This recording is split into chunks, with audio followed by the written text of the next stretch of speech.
سيقول السفهاء من الناس ما ولاهم عن قبلتهم التي كانوا عليها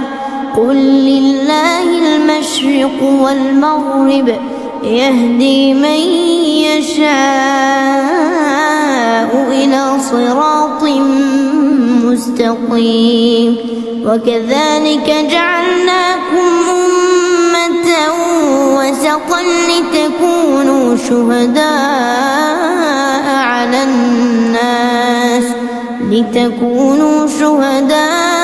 على الناس ويكون الرسول عليكم شهيدا وما جعلنا القبلة التي كنت عليها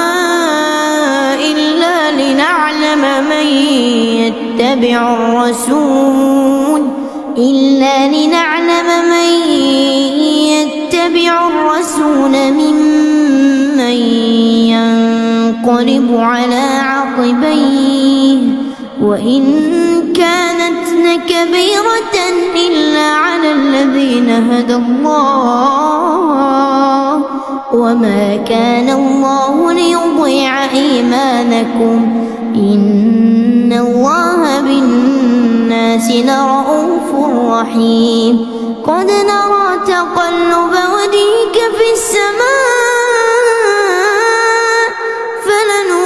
فلنولينك قبلة ترضاها فول وجهك شطر المسجد الحرام وحيث ما كنتم فولوا وجوهكم شطره وإن الذين أوتوا الكتاب ليعلمون أنه الحق من ربهم وما الله بغافل عما يعملون ولئن أتيت الذين أوتوا الكتاب بكل آية ما تبعوا قبلتك وما أنت بتابع قبلتهم وما بعضهم بتابع قبلة بعض ولئن اتبعت أهواءهم من بعد ما جاءك من العلم إنك إذا لمن الظالمين الذين آتيناهم الكتاب يعرفونه كما يعرفون أبناءهم وإن فريقا منهم ليكتمون الحق وهم يعلمون الحق من ربك فلا تكونن من الممترين ولكل وجهة هو موليها فاستبقوا الخيرات أينما تكونوا يأت بكم الله جميعا إن الله على كل شيء قدير ومن حيث خرجت فول وجهك شطر المسجد الحرام وإنه للحق من ربك وما الله بغافل عما تعملون ومن حيث خرجت فول وجهك شطر المسجد الحرام وحيث ما كنتم فولوا وجوهكم شطره لئلا يكون للناس عليكم حجة إلا الذين ظلموا منهم فلا تخشوهم واخشوني ولأتم نعمتي عليكم ولعلكم تهتدون كما أرسلنا فيكم رسولا منكم يتلو عليكم آياتنا ويزكيكم ويعلمكم الكتاب والحكمة ويعلمكم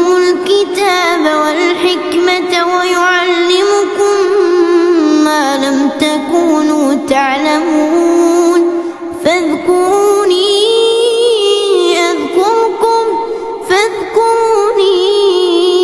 أذكركم واشكروا لي ولا تكفرون. يا أيها الذين آمنوا استعينوا بالصبر والصلاة إن الله مع الصابرين. ولا تقولوا لمن يقتل في سبيل الله أموات بل أحياء ولكن لا تشعرون. ولنبلونكم بشيء من الخوف والجوع ونقص من الأموال والأنفس والثمرات وبشر الصابرين الذين إذا أصابتهم مصيبة قالوا إنا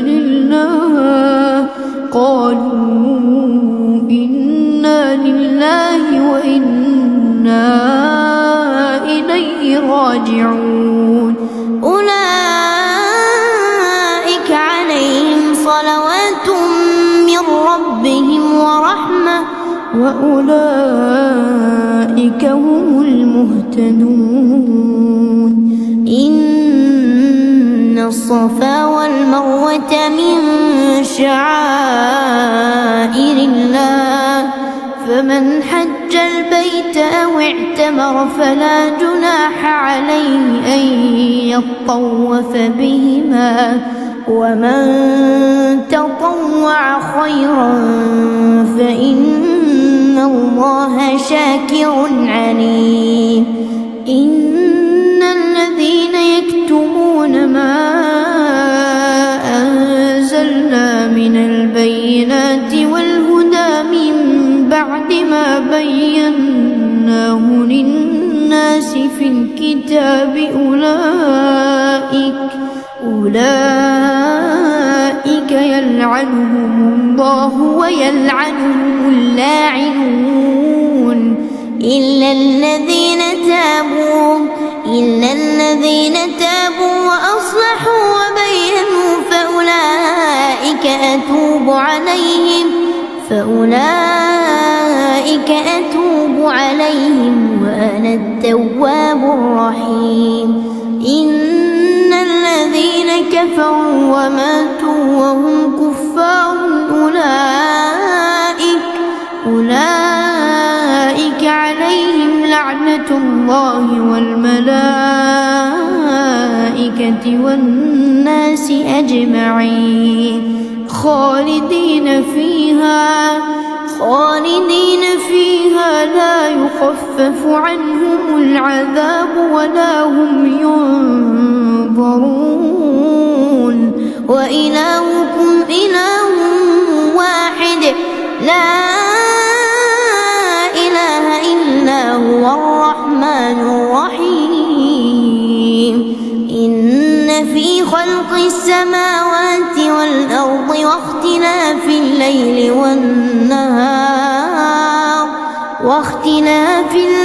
والنهار والفلك التي تجري في البحر بما ينفع الناس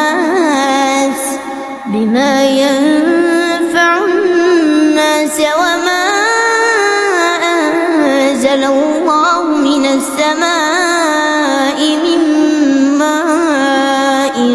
فأحيا به الأرض بعد موتها وبث فيها من كل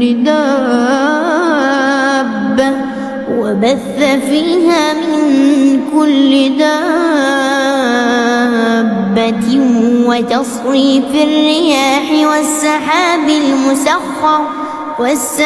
المسخر بين السماء والأرض لآيات لقوم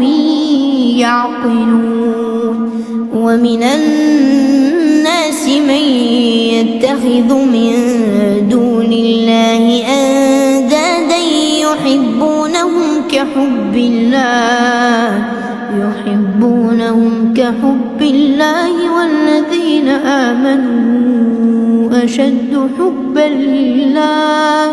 ولو يرى الذين ظلموا إذ يرون العذاب أن القوة لله جميعا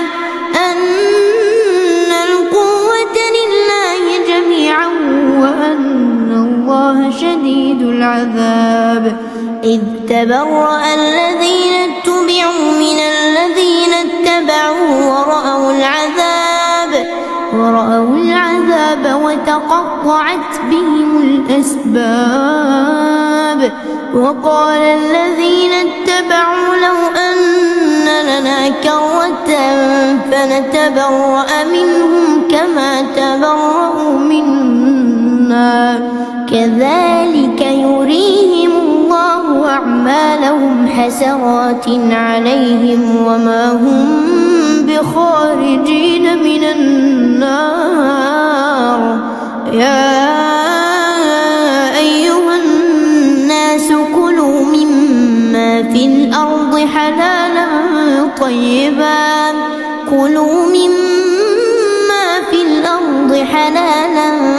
طيبا ولا تتبعوا خطوات الشيطان إنه لكم عدو مبين إنما يأمركم بالسوء والفحشاء وأن تقولوا على الله ما لا تعلمون وإذا قيل لهم اتبعوا ما أنزل الله قالوا بل نتبع ما ألفينا عليه آباءنا أولو كان آباؤهم لا يعقلون شيئا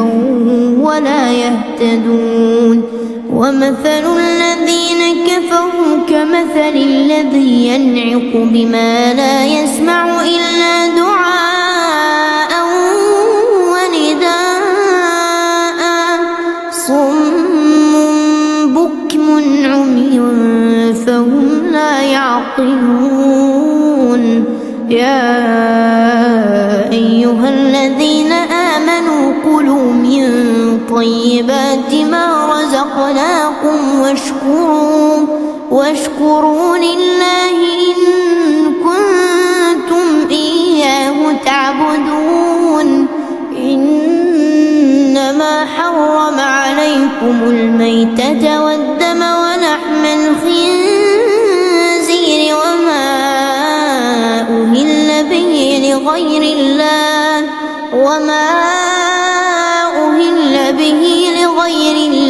فمن اضطر غير باغ ولا عاد فلا إثم عليه إن الله غفور رحيم إن الذين يكتمون ما أنزل الله من الكتاب ويشترون به ثمنا قليلا أولئك ما يأكلون في بطونهم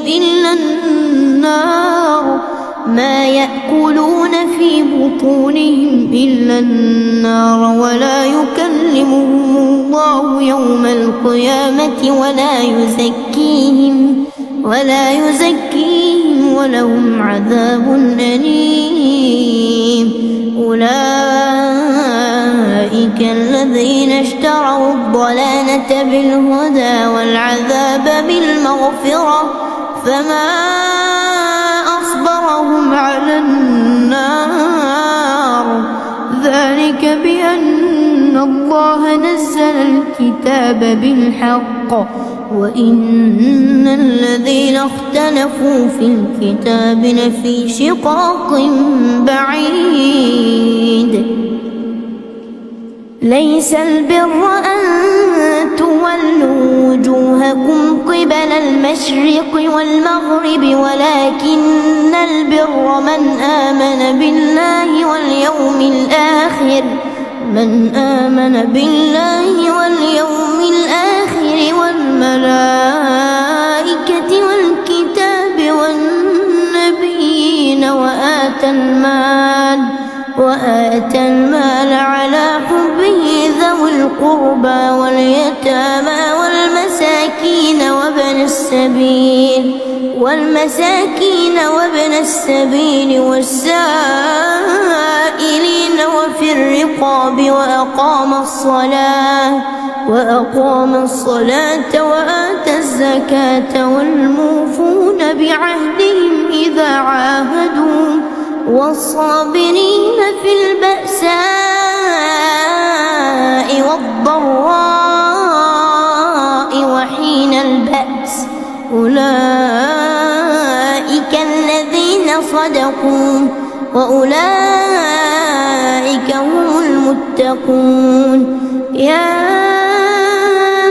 أيها الذين آمنوا كتب عليكم القصاص في القتلى الحر بالحر والعبد بالعبد والأنثى بالأنثى فمن عفي له من أخيه شيء فاتباع بالمعروف وأداء إليه بإحسان ذلك تخفيف من ربكم ورحمة فمن اعتدى بعد ذلك فله عذاب أليم. ولكم في القصاص حياة يا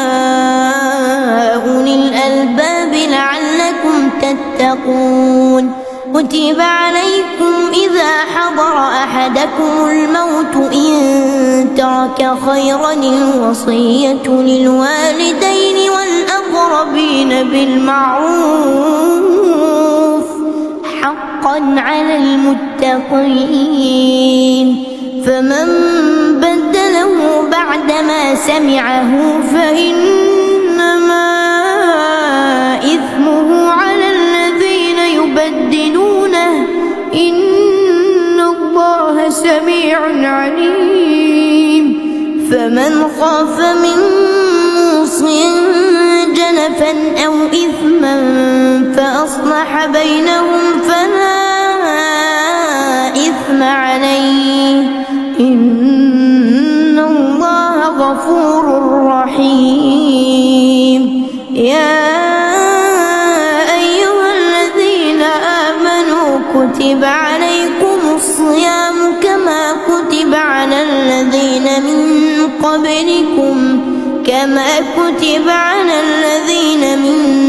قبلكم لعلكم تتقون. أياما معدودات فمن كان منكم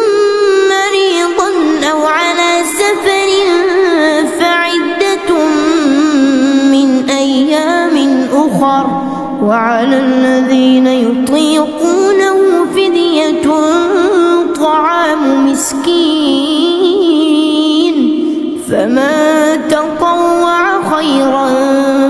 فهو خير له وأن تصوموا خير لكم إن كنتم تعلمون. شهر رمضان الذي أنزل فيه القرآن هدى للناس وبينات من الهدى والفرقان فمن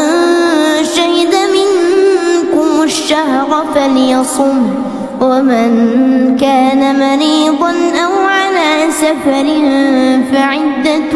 من أيام أخر يريد الله بكم اليسر ولا يريد بكم العسر العسر ولتكملوا العدة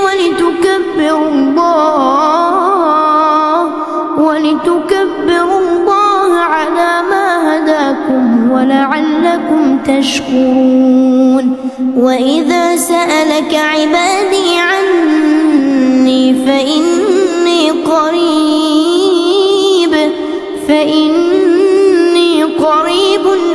أجيب دعوة الداع إذا دعان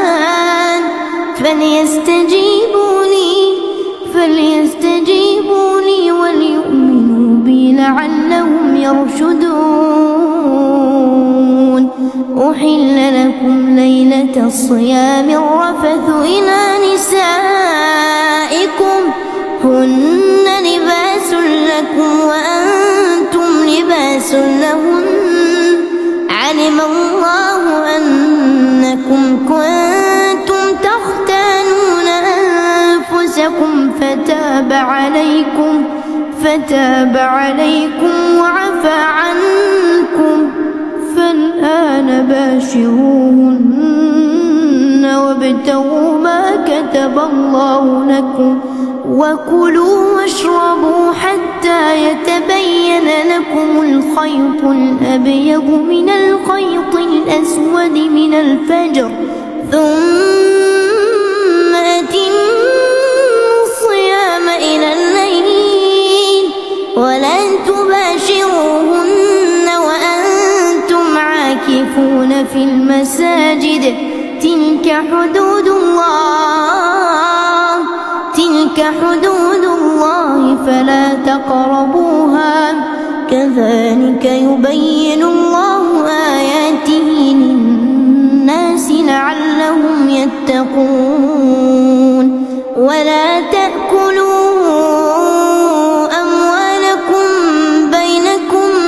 بالباطل وتدلوا بها إلى الحكام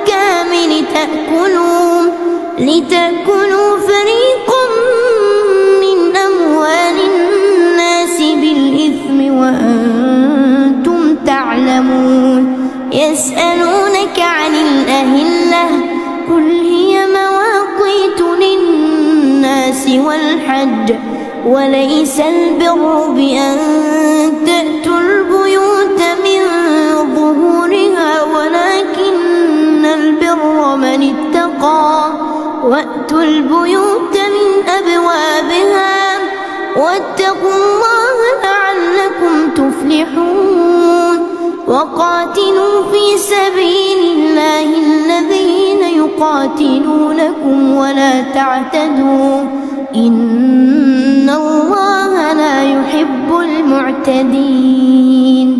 وقتلوهم حيث ثقفتموهم وأخرجوهم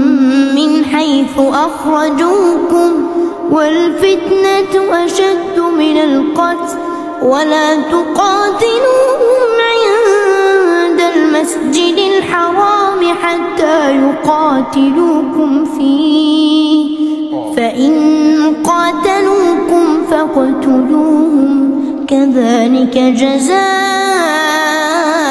الكافرين فإن انتهوا فإن الله غفور رحيم وقاتلوهم حتى لا تكون فتنة ويكون الدين لله فإن انتهوا فلا عدوان إلا على الظالمين الشهر الحرام بالشهر الحرام والحرمات قصاص فمن اعتدى عليكم فاعتدوا عليه بمثل ما اعتدى عليكم واتقوا الله واعلموا أن الله مع المتقين وأنفقوا في سبيل الله ولا تلقوا بأيديكم إلى التهلكة وأحسنوا إن الله يحب المحسنين وأتموا الحج والعمرة لله فإن فما استيسر من الهدي ولا تحلقوا رؤوسكم حتى يبلغ الهدي محله فمن كان منكم مريضا أو به أذى من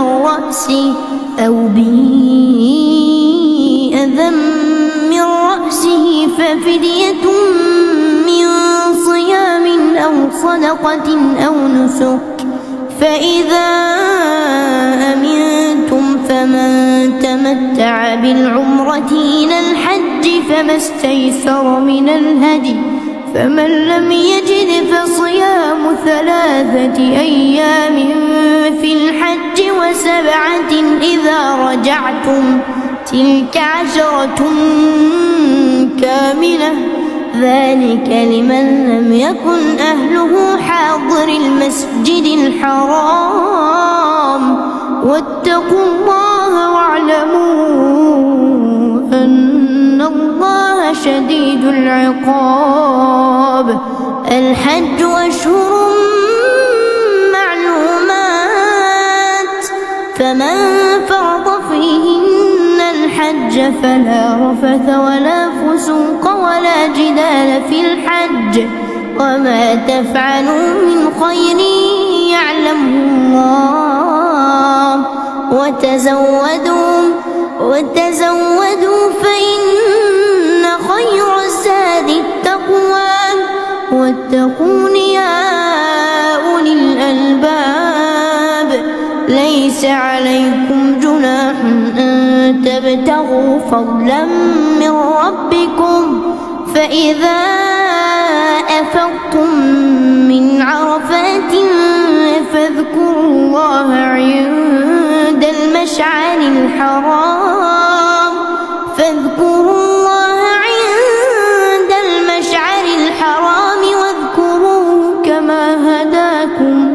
واذكروه كما هداكم وإن كنتم من قبله لمن الضالين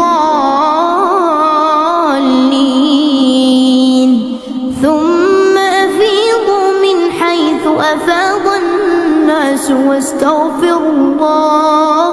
إن الله غفور رحيم فإذا قضيتم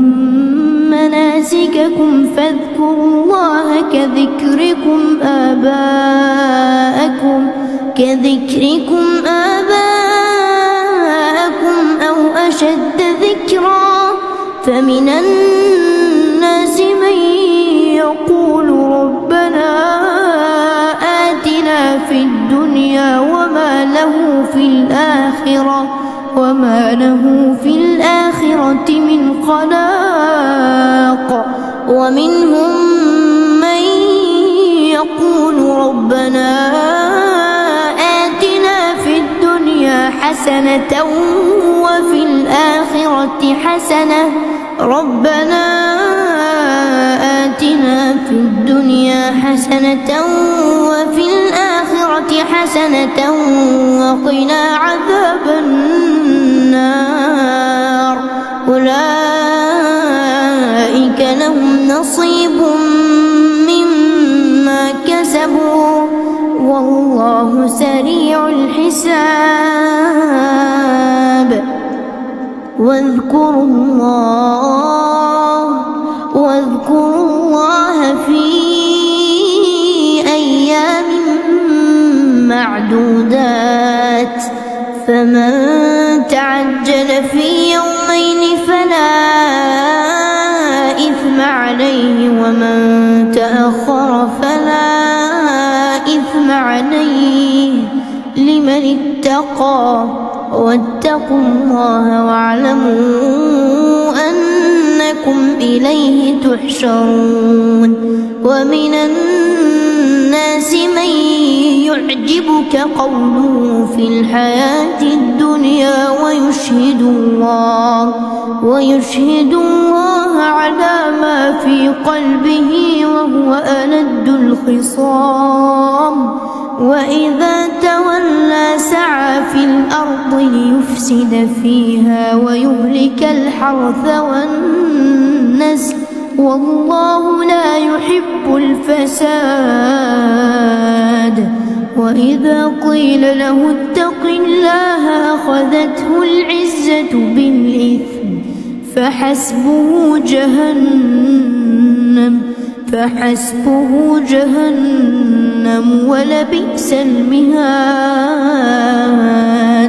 ومن الناس من يشري نفسه ابتغاء مرضات الله والله رؤوف بالعباد. يا أيها الذين آمنوا ادخلوا في السلم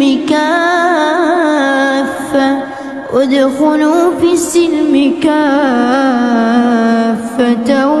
ولا تتبعوا خطوات الشيطان إنه لكم عدو مبين. فإن زللتم من بعد ما جاءتكم البينات فاعلموا أن الله عزيز حكيم. هل ينظرون إلا أن يأتيهم الله في ظلل من الغمام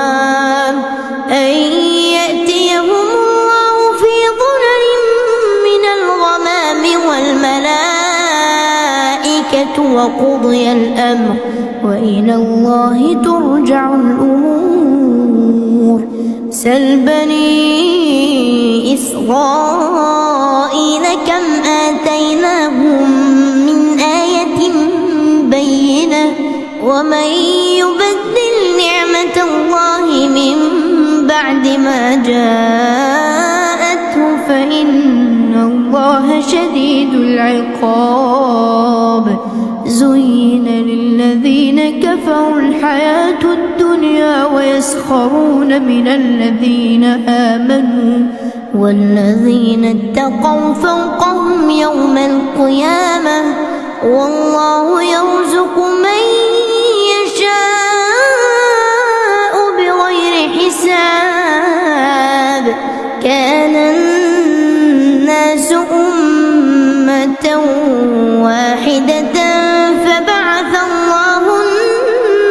النبيين مبشرين ومنذرين وأنزل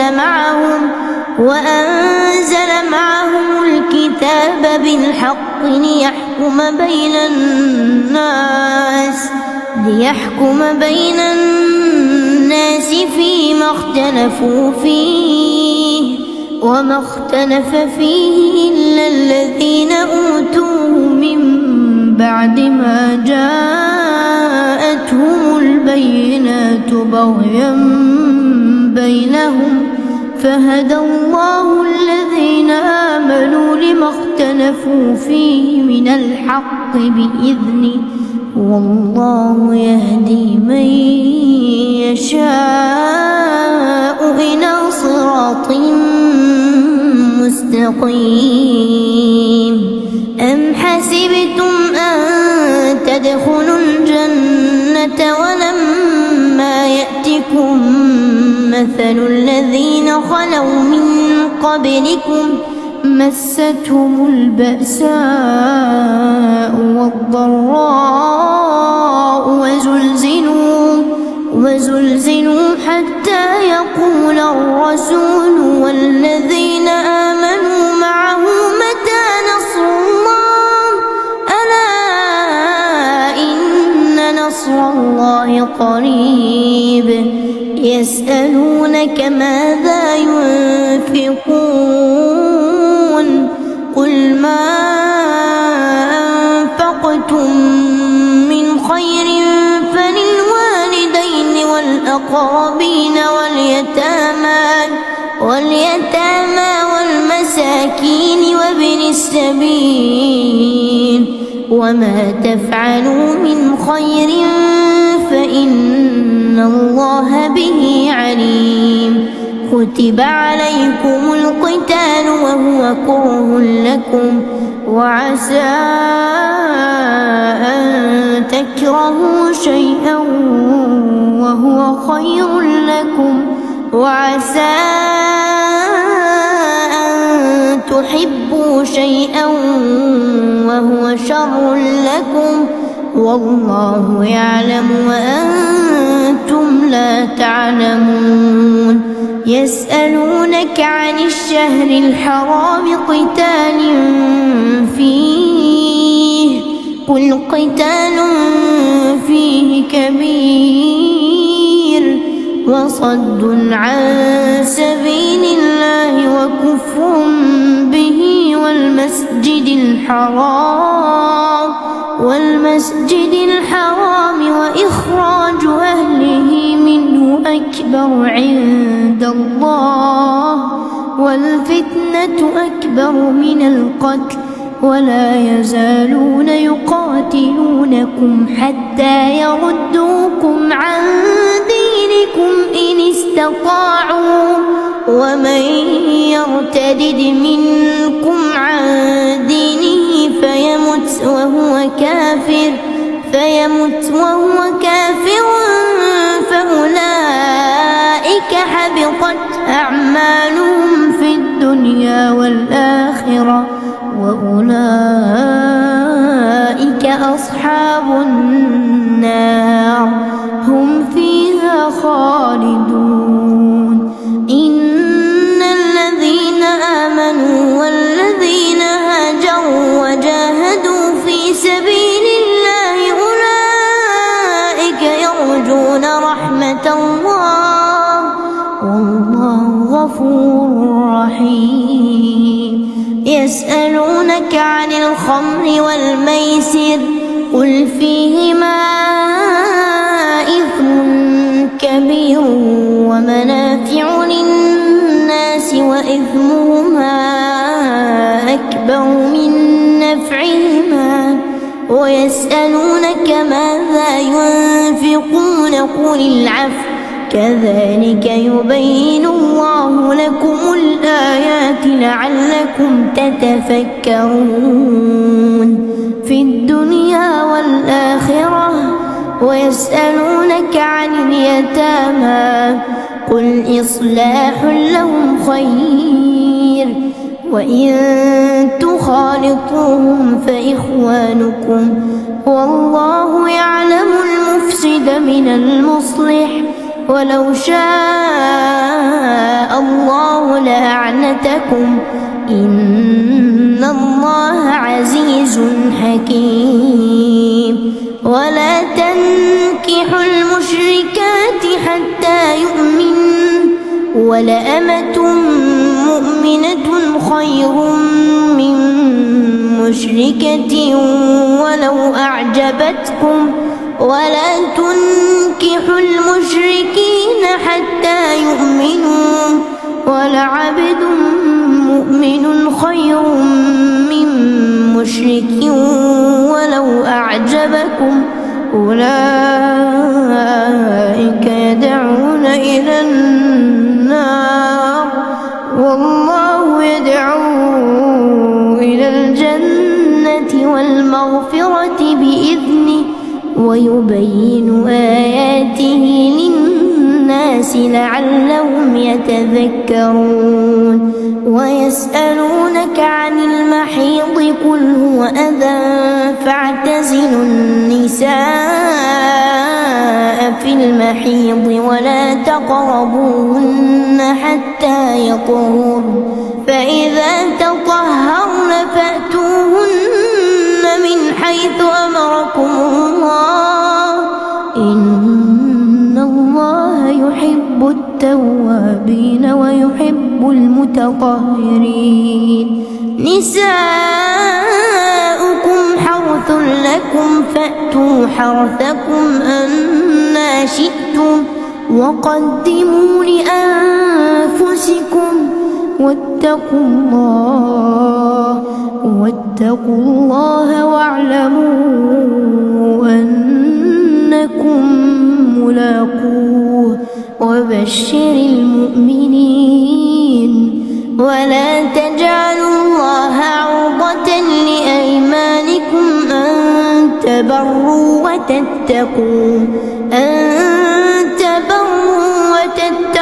وتصلحوا بين الناس والله سميع عليم. لا يؤاخذكم الله باللغو في أيمانكم ولكن يؤاخذكم بما كسبت قلوبكم والله غفور حليم. للذين يؤلون من نسائهم تربص 4 أشهر فإن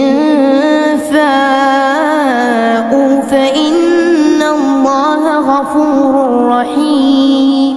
وإن عزموا الطلاق فإن الله سميع عليم.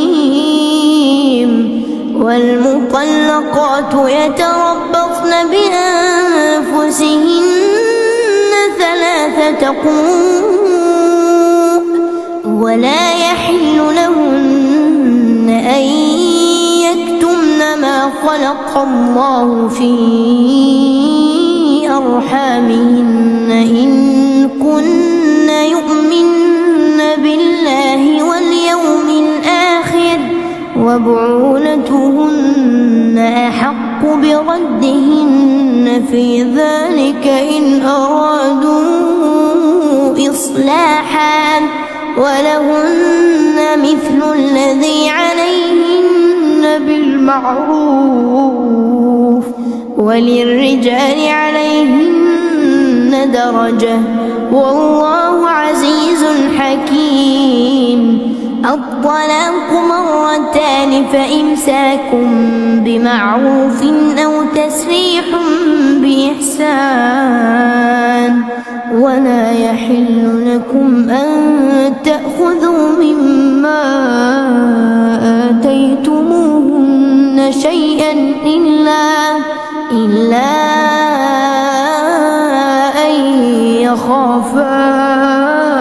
ألا يقيما حدود الله فإن خفتم ألا يقيما حدود الله فلا جناح عليهما فيما افتدت به تلك حدود الله فلا تعتدوها ومن يتعد حدود الله فأولئك هم الظالمون. فإن طلقها فلا تحل له من بعد حتى تنكح زوجا غيره فإن طلقها فلا جناح عليهما أن يتراجعا إن ظنا أن يقيما حدود الله وتلك حدود الله يبينها لقوم يعلمون. وإذا طلقتم النساء فبلغن أجلهن فأمسكوهن بمعروف أو سرحوهن بمعروف ولا تمسكوهن ضرارا لتعتدوا ومن يفعل ذلك فقد ظلم نفسه. ولا تتخذوا آيات الله هزوا واذكروا نعمة الله عليكم وما أنزل عليكم من الكتاب والحكمة يعظكم به واتقوا الله واعلموا أن الله بكل شيء عليم. وإذا طلقتم النساء فبلغن أجلهن فلا تعضلوهن أن ينكحن أزواجهن إذا تراضوا بينهم بالمعروف ذلك يوعظ به من كان منكم يؤمن بالله واليوم الآخر ذلكم أزكى لكم وأطهر والله يعلم وأنتم لا تعلمون. والوالدات يرضعن أولادهن حولين كاملين لمن أراد أن يتم الرضاعة وعلى المولود له رزقهن وكسوتهن بالمعروف لا تكلف نفس إلا وسعها لا تضار والدة بولدها ولا مولود له بولده وعلى الوارث مثل ذلك فإن أرادا فصالا عن تراض منهما وتشاور فلا جناح عليهما وإن أردتم أن تسترضعوا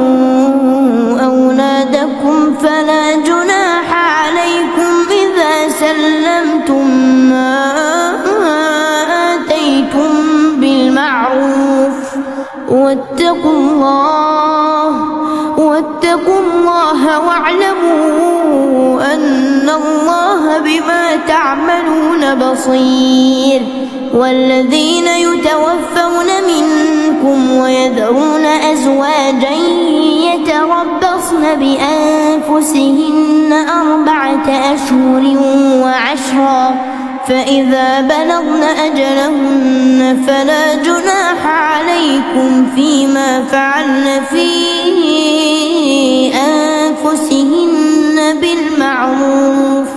والله بما تعملون خبير. ولا جناح عليكم فيما عرضتم به من خطبة النساء أو أكننتم في أنفسكم علم الله أنكم ستذكرونهن ولكن لا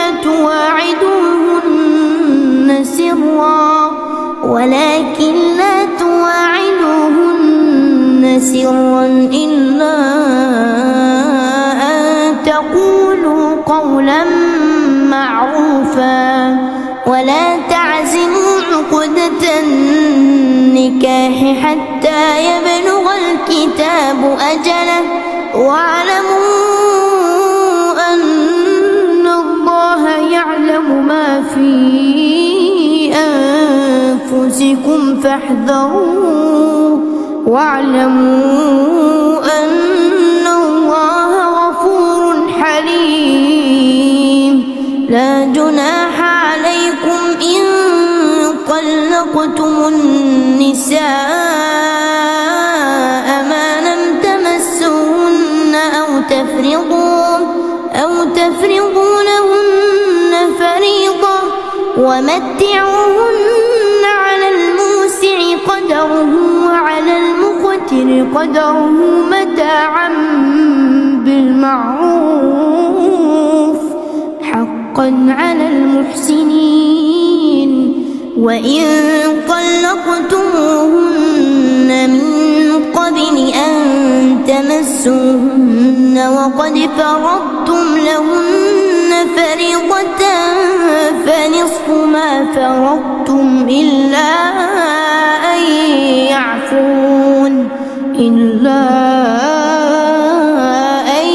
يعفون أو يعفو الذي بيده عقدة النكاح وأن تعفوا أقرب للتقوى ولا تنسوا الفضل بينكم إن الله بما تعملون بصير. حافظوا على الصلوات والصلاة الوسطى وقوموا لله قانتين. فإن خفتم فرجالا أو ركبانا فإذا أمنتم فاذكروا الله كما علمكم ما لم تكونوا تعلمون والذين يتوفون منكم ويذرون أزواجا وصية لأزواجهم متاعا إلى الحول غير إخراج فإن خرجن فلا جناح عليكم فيما فعلن في أنفسهن من معروف والله عزيز حكيم وللمطلقات متاع بالمعروف حقا على المتقين كذلك يبين الله لكم آياته لعلكم تعقلون ألم تر إلى الذين خرجوا من ديارهم وهم ألوف حذر الموت فقال لهم الله موتوا ثم أحياهم إن الله لذو فضل على الناس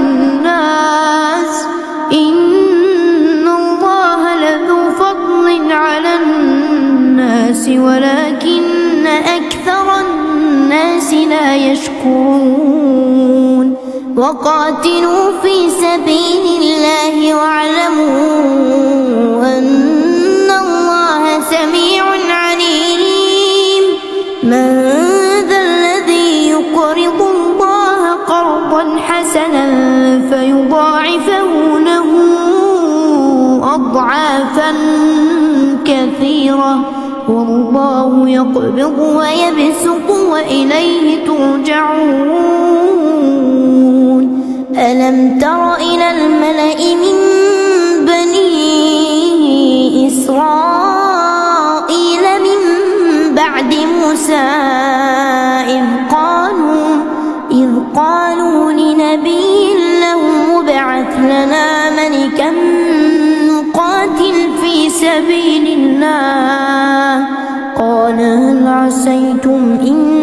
كتب عليكم القتال ألا تقاتلوا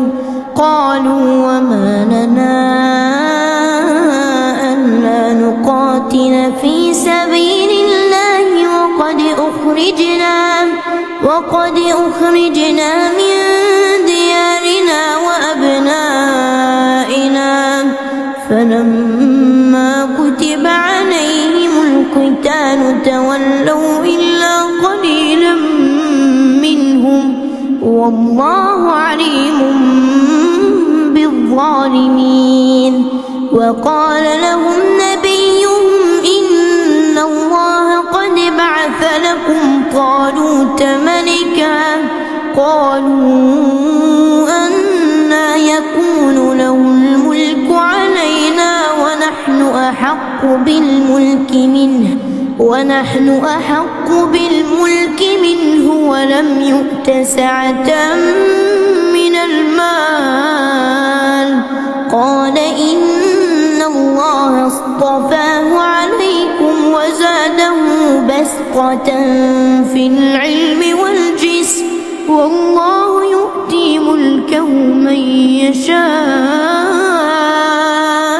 والله واسع عليم وقال لهم نبيهم إن آية ملكه أن يأتيكم التابوت فيه سكينة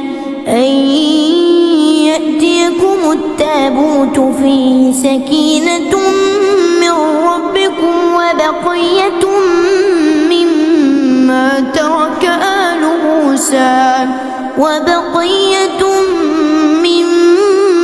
ترك آل موسى وآل هارون تحمله الملائكة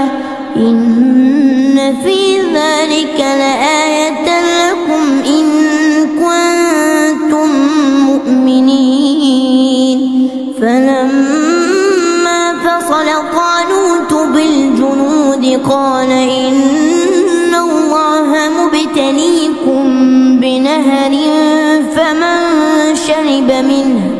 فمن شرب منه فليس مني ومن لم يطعمه فإنه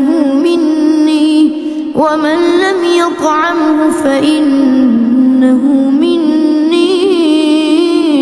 إلا من اغترف غرفة بيده فشربوا منه إلا قليلا منهم فلما جاوزه هو والذين آمنوا معه قالوا لا طاقة لنا اليوم بجالوت وجنوده قال الذين يظنون أنهم ملاقو الله كم من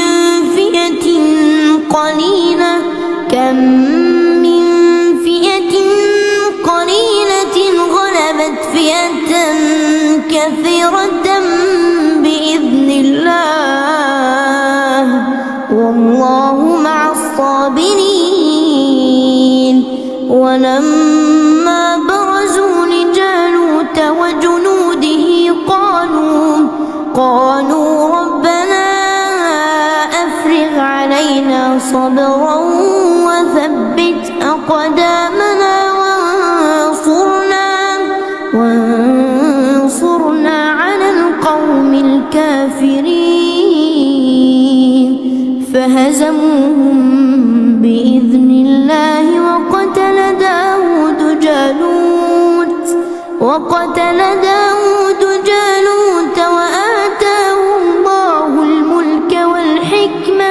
وآتاه الله الملك والحكمة وعلمه مما يشاء